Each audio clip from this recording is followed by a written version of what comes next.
Chris John from GaragePop.com, and I'm gonna let this pretty awesome jam play.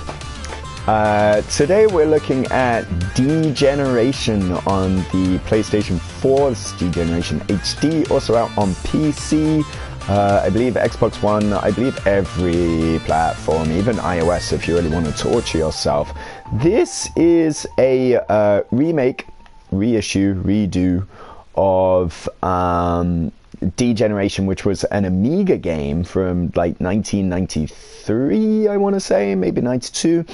And that game at the time, it's kind of like the answer to a question that nobody asked. Degeneration, the original, was liked by a lot of people, but it was also very divisive for some strange design choices. And, well, what do you know? Degeneration HD is likable. Hang on, I'm just going to choose my save file here, which does it all in system stuff there. And then mind, we're back. Yes, Degeneration HD, also some weird design choices. I'm going to have to run immediately out the way of that turret over there. So, this is an isometric video game of a European style. There were a lot of isometric sort of puzzle action games back in the 80s on games like the Spectrum, and so when this came out on the Amiga, it was almost a throwback then. Basically the setup is I'm this courier that has been sent to deliver a package to a place that has had some strange experimentation going on, and so I've launched myself into a B-movie here, basically. This is sort of about 2 or 3 sets of levels in, so you know, I'm a little bit further advanced to where we were before. I've got a gun, bang bang. I've also got 2 grenades over here. You get like things like grenades and bombs and freeze abilities and things that are sort of hidden within the world. You don't get those stuff. You don't get that stuff very, very often. So you know, be careful with that. Let's move on here.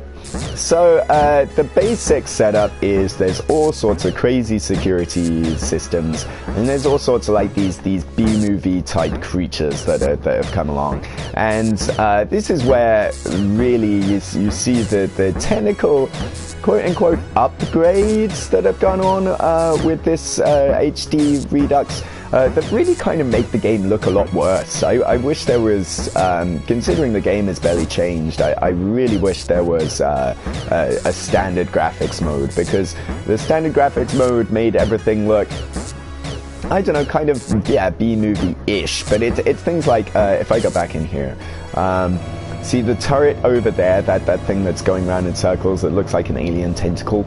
In the original, they were sort of like iron pipes that could almost be believed as security systems, but here they're weird alien things, and they just look wrong.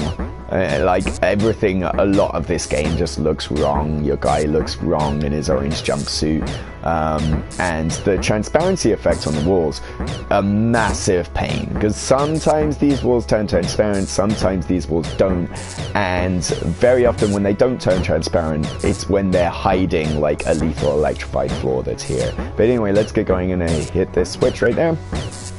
Shoot that. There you go. That's also going to trigger that switch. I'm going to wait for that thing to trigger, and what you have to do is secure rooms by shooting the things that come out of these vents, and then running over the vents to make sure that nothing else respawns. Hit that button there. You hit all the buttons. They're kind of nice by putting little chevrons on the wall to show you, hey, there's a button the other side of this wall. But a lot of this is just kind of working around the issues that an isometric setup has. And isometric games, if you're young, you won't know of the days of isometric video games when they were de rigueur. And yeah, I mean, back in the day, there were all sorts of these isometric games, because it was like, hey, shit's in 3D. when shit wasn't really in 3D. But it would always be, oh, which way do I head? If I push up, does that mean up, or does that mean up and to the left? There were lots of control issues, and just the natural thing of, oh, I can't see behind this wall, because back in the day there weren't any transparency effects, and even then that wall's not going to turn transparent for me. And so with this, I'm just dying to just like hit R2 and L2 to just rotate the camera, because everything's a 3D object in this game, you know, in this Redux. I just want to be able to see around rather than just have to rely on transparency, and it makes, the controls make shooting that switch right there really difficult. So I'm going to have to shoot that. There you go. Okay, so that's, you see, it's giving me enough time to do that, and then hopefully what I can do is wait for those lasers to go by, and then, no, there we go. Shoot that, that's going to trap those in there, and I can hit that again and just run around the corner. Oh shit, bad looking explosions is a thing. And also, you know what also is a thing? When you die you get respawned into this room, but look, see that? 10 lives. Yes, lives in a game in 2016. Even if this is a remake, that blows my mind. There is a live system in this game. If you lose all your lives, it's right back to the beginning of the game. All the way back to the beginning of the game. We'll find, hopefully we'll find in just a little bit, civilians that are hiding in this tower that we can help. Every time you help a civilian, you get an extra life. And that was kind of a nice system back in 92, but you know, I mean, these days, do you really have the patience to potentially be screwed and start again? So their comeback to that is, in its start, I can save at any time. So their comeback to all of this is save states. And I've got a couple of save states on here, but it's like, it feels so antiquated that you would have thought like the first thing they would do in this is just get rid of the live system. You get trophies for rescuing people. It also factors into the ending of the game. So why not, man? Why not get rid of the live system and just go, okay, you know, rescue the people, try and rescue the people, sure, but you know, don't penalize you for dying. It feels crazy old-fashioned, incredibly old-fashioned. Here you go. You know what I'm gonna do this time? So the good thing about the laser is it bounces off the wall, so this time I'm gonna stand right by the door there, and hopefully, there you go, ricochet, and then I can go up here. Hit that, shut the door. Okay, and go on. At first, everything's very linear, but just, you know, even just in the second section of the game, it does get much, much more kind of non-linear, and there is a great sense of space. You see the other sort of goofy-looking enemy. I really wish they'd just redesign all of these enemies, because they kind of work fine in 2D. But like in this 3D space, they did, you know, just with today's graphics, they look super goofy. So that's patrolling back and forth. As you can see, it's hitting the switches, which is triggering that thing coming up, and that's going to kill me. So I'm going to wait until it's gone. Hit that. Run. Okay. Oh shit! What? Oh, okay. So there's another one. You see that bent top left corner? That's that's really hard to see, right? That's not just me. So let's see, what do we do? Oh, wait, and there's a blind spot in the corner. So there you go. So right here. And you got to figure out where am I going to go next. I'm going to hit that button. So. And the game's full of that, not just with what? Oh, it's the bottom button? Oh man. Not just with enemies that are obscured by things, but also key items. There are lots of, I can see there's a security key over there that I do need to get, and that's quite clear. Very often, those key items will be hidden behind pieces of furniture, and they're just impossible to find. And, you know, I've been running around, I spent a few times just running around not knowing at all where to go, what to do, just because I missed finding a gun, which was a tiny sort of 1 pixel large item, and it is at times just monumentally frustrating. What did I just hit? What did I do? Oh, I need to get the other button, do I? Okay. There we go. That doesn't get me. Oh shit! Got it wrong again. Okay. So there's plenty of this, which you figuring out this stuff and these puzzles, and the puzzles are well designed.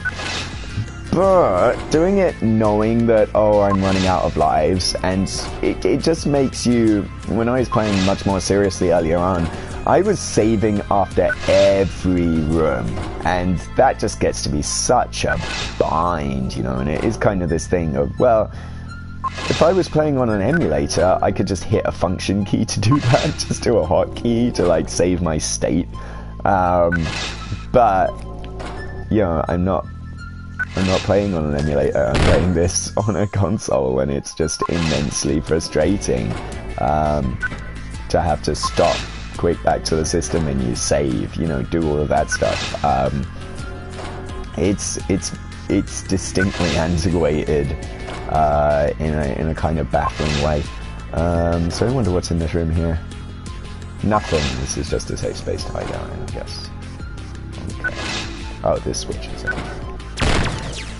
Okay, there you go. So it says, hey, room secured, but also I might have screwed myself. I have screwed myself. Look at this. Rip-dee-dee. I know I'm dead at this point. Great. Because that turret's going to shoot me as soon as I come out. Oh no, just go away. Alright, cool. Yup. Get that. Get the key. And then, I can get through there.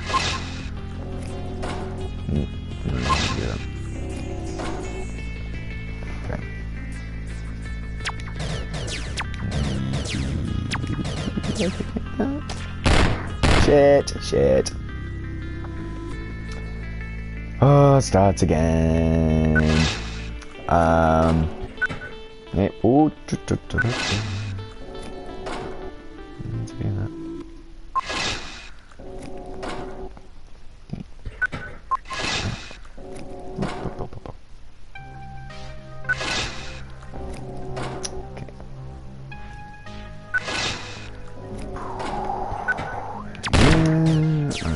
Alright, so much more smoother exit this time. Much smoother exit. There we go. Hit that. Let's go and open that door. Okay. Which door triggered? There we go. Gosh. Hey, I did it. Figured it out. Wow, cool. Where am I? Where am I? Where am I? Where am I supposed to be? Oh, there I am. Oh! Yeah. Crazy bouncing lasers everywhere. Okay. Yeah, cool. I'm gonna grenade. Okay, that's gonna. Okay, I don't know if I can actually harm those things with grenade.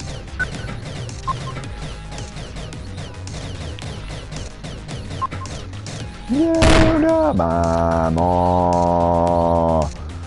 There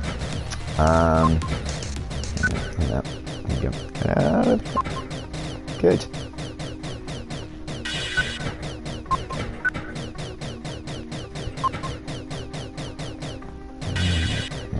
Okay. Oh, so this room is entirely optional. Okay, wonderful. But I did get a fat stack of grenades, and that might be useful, so...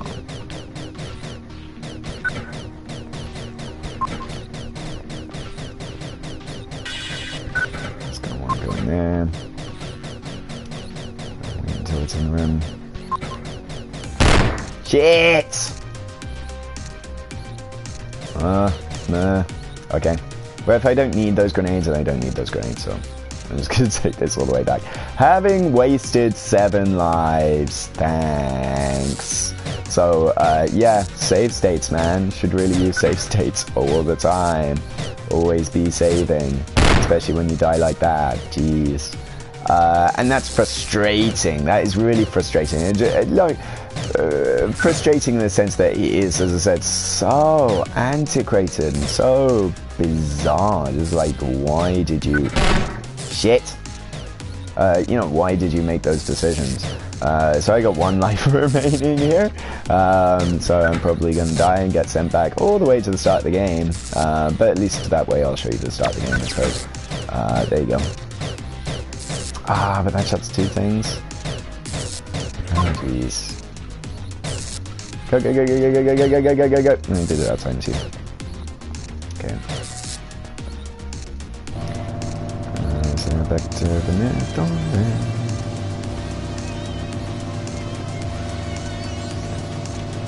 Nope, that's a level 4 door.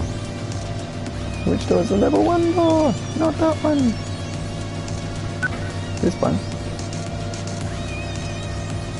Yeah, but that's where I came from. This stupid game. I'm supposed to go to the thing? Oh,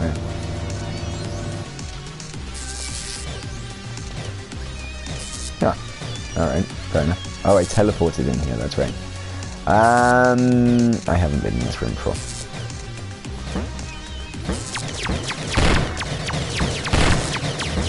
Ah, see, one thing you can do, there you go, is, one thing that's neat is the enemies get killed by the security things as well, so that is pretty bad.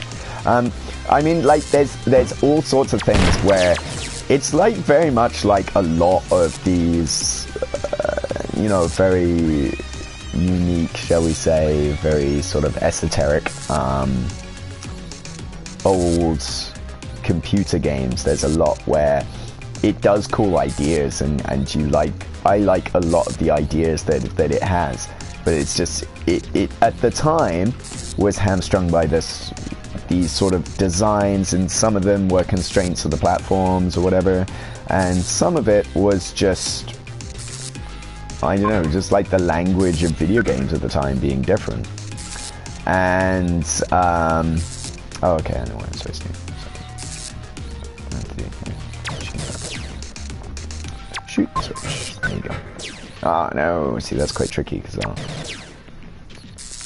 maybe if I'm here, then there you go. Okay.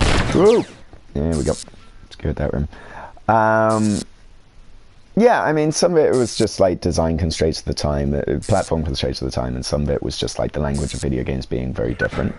But oh, there you go. Here's a guy to rescue. I didn't notice him. But it's like, it's frustrating how much like really cool ideas are hamstrung by the you know, by bizarre design choices. It's things like these guys. So when you pick up these guys, they're just like, come on, let's go, and there's no explanation of who these guys are. They're just workers in the thing. And most of the time, if I hit square to talk to them, they'll just go, let's go now, let's go, can we leave now? So you hit square to talk to people, and it's entirely indicated to you that they're just gonna say, let's go, let's get out of here. They're not gonna say anything important. But some characters do say important things, like they tell you the passcode that you're supposed to put into a computer. And yet they look identical to any other survivor. If they die, then you're screwed. And if you just lead them to safety, they will disappear from the game. And there again, you are screwed. So it does baffling, strange things. And, I don't know. Shit! Oh well. He's dead. Never mind. That's an extra life I could have had there. Never mind. I'll probably come back and do this again later on. And it's frustrating. It really is frustrating because, as I said, like, I love the idea of this way more than I actually love this. And in actual fact, I think like that was the general sort of state at the time, where a lot of people, when this was being reviewed back in the day, were like, well, yeah, this kind of stuff, it feels a little bit old-fashioned now. It feels a little bit old hat to have a lot of these sort of strict and antiquated design ideas.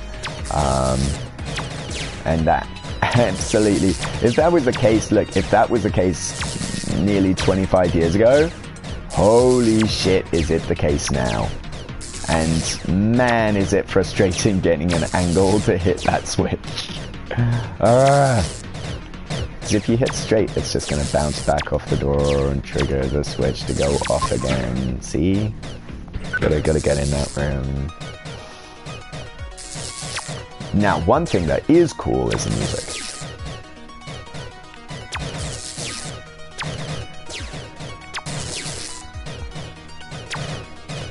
I'm wholly in support of like this Euro house-like music that goes on in D-Generation. It's awesome. There we go. Hey, did it. Okay, there's another survivor there. Okay, lovely. I won't shoot you this time. Oh, great, delivery boy. So I hit square now, and he's like, "Oh, what's going on here?" He's going to give me some story. He hits square on the other guy. Is just like, "Come on, let's go." And he looks the same. I have no reason to believe that he'd do anything different, but it's okay, I have to talk to absolutely everybody. And this guy's like, "Well, talk as soon as I save." As soon as it's safe, it's going to disappear.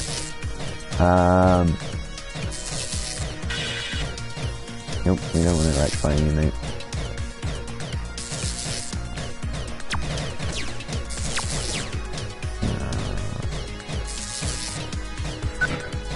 Oh, crap. Okay. And the pathfinding will be such that he's going to get... See, he's just standing in the way of my gun that I have to use.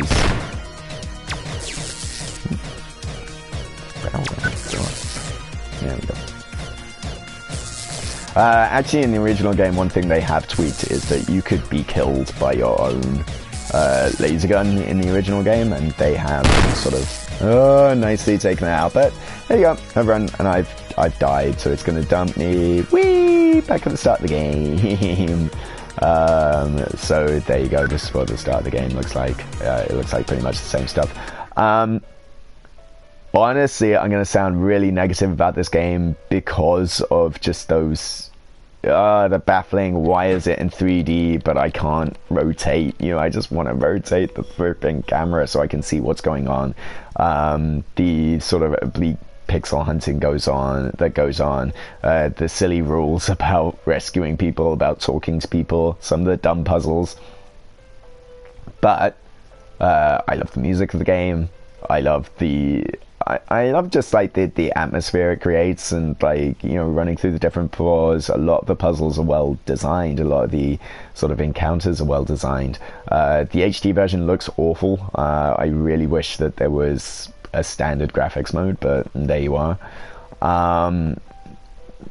Yeah, it's a really mixed bag, and a lot of these sort of HD reduxes you have to kind of take into account, you know, not the quality of the original game, but also the